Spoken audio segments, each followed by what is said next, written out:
Merhaba dostlar. Geçmiş, bize anlatıldığı gibi sadece taş baltalarla yaşayan ilkel insanların hikayesi miydi?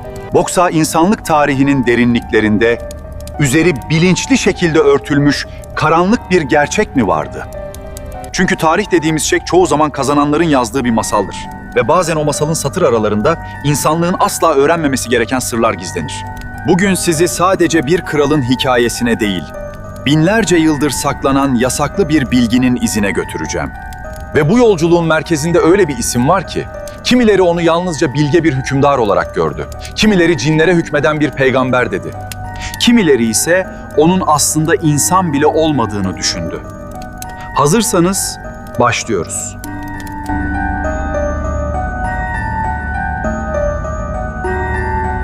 Bugün görünmeyenin ardındaki en ürkütücü sır perdesini aralıyoruz.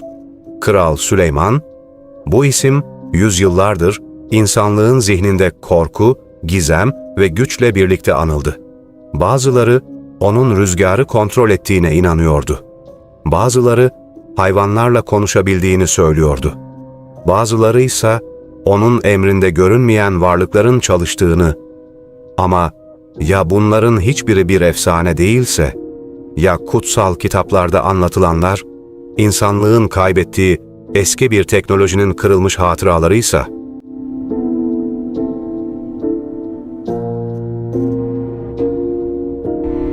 İşte tam burada işler korkutucu bir hal alıyor.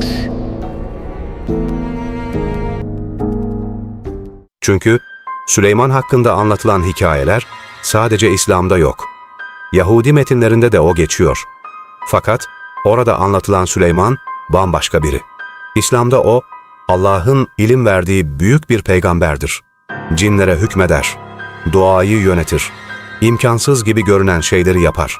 Ama Yahudi kaynaklarında hayır. Orada Süleyman kusursuz biri değildir. Hatta zamanla yozlaşan bir kral olarak anlatılır. 700 kadın, 300 cariye, putperest tapınaklar ve sonunda Tanrı'nın gazabı.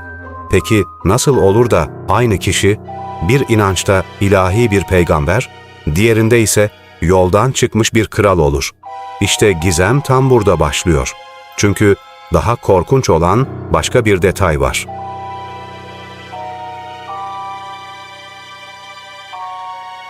Tarihte Süleyman'a dair neredeyse hiçbir somut kayıt yok. Evet, yanlış duymadınız. Sözde böylesine büyük bir krallık kurmuş bir adamdan, Mısır kayıtlarında, Asur tabletlerinde, Babil arşivlerinde, Fenike yazıtlarında neredeyse tek bir satır bile bahsedilmiyor. Sanki biri onu tarihten silmiş gibi. Ve işte tam bu noktada görünmeyenin ardındaki kapı açılıyor. Çünkü bazı araştırmacılar çok daha korkutucu bir ihtimali konuşuyor. Ya Süleyman'ın hikayesi aslında çok daha eski bir çağdan kaldıysa? Ya o, bizim sandığımız gibi milattan önce yaşamamışsa? Ya insanlığın unuttuğu tufan öncesi bir dünyanın yankısıysa? Düşünün, Kur'an'da Süleyman'ın emrinde çalışan görünmeyen varlıklar anlatılıyor. Tahtların göz açıp kapayıncaya kadar taşındığı söyleniyor. Kitaptan ilim sahibi biri deniliyor. Ama hangi kitap? İşte cevap belki de binlerce yıl önce Sümer tabletlerinde saklıydı. Çünkü Sümerler, tanrıların insanlara verdiği gizemli bilgilerden bahsediyordu. Adı M.E. tabletleri. Bu tabletlerin içinde evrenin sırlarının olduğu söyleniyordu. Astronomi, matematik, maddenin yapısı, hatta doğayı kontrol etmeye yarayan bilgiler ve bu bilgiler herkese verilmiyordu. Sadece seçilmiş kişilere, tanrılar tarafından seçilen krallara. Şimdi dikkat edin. Sümerler'de bir kral vardı, Gudea. O da tıpkı Süleyman gibi kutsal bir tapınak inşa ettiğini söylüyordu. O da planları rüyasında görmüştü. O da sedir ağaçlarını uzak diyarlardan getirtti. Ve tapınak bittikten sonra günler süren büyük şölenler düzenledi. Tıpkı Süleyman gibi. Aralarında binlerce yıl olmasına rağmen neden hikayeler bu kadar benziyordu? Tesadüf müydü? Yoksa insanlık aynı eski hikayeyi tekrar tekrar mı anlatıyordu? Ve sonra Pers kayıtlarında başka bir isim ortaya çıkıyor. Cemşit, uçan tahtı olan bir kral, cin benzeri varlıklara hükmeden biri, insanlara bilinmeyen ilimleri öğreten bir hükümdar, tanıdık geldi mi? Çünkü anlatılan şey neredeyse birebir aynı. Üstelik efsaneler, Cemşid'in bizim bildiğimiz tarihte değil, tufandan önce yaşadığını söylüyor. Evet, insanlığın altın çağında, tanrılarla insanların birlikte yürüdüğü o unutulmuş çağda, işte tam burada korkutucu teori ortaya çıkıyor. Belki de Süleyman tek bir kişi değildi. Belki de insanlık binlerce yıldır aynı eski karakterin parçalarını farklı isimlerle anlatıyordu.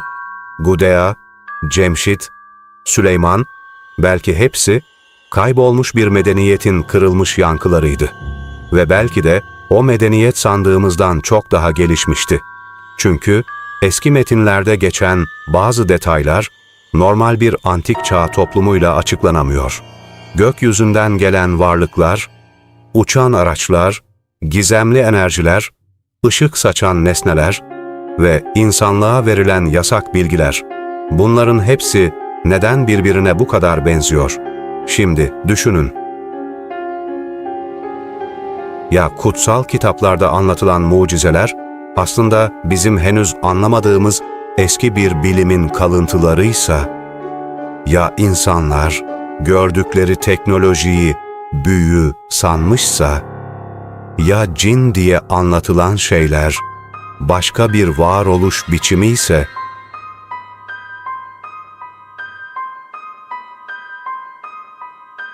ve en korkuncu, ya insanlık bir zamanlar çok daha ileri bir seviyedeydi de büyük bir felaket sonrası her şeyi unuttuysa, çünkü neredeyse tüm kadim kültürler aynı şeyden bahsediyor.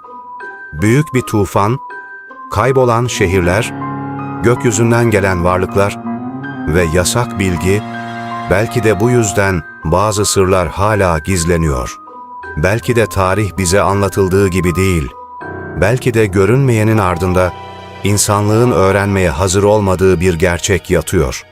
Ve belki de Kral Süleyman'ın hikayesi bir masal değil, bir uyarıydı. Peki siz ne düşünüyorsunuz?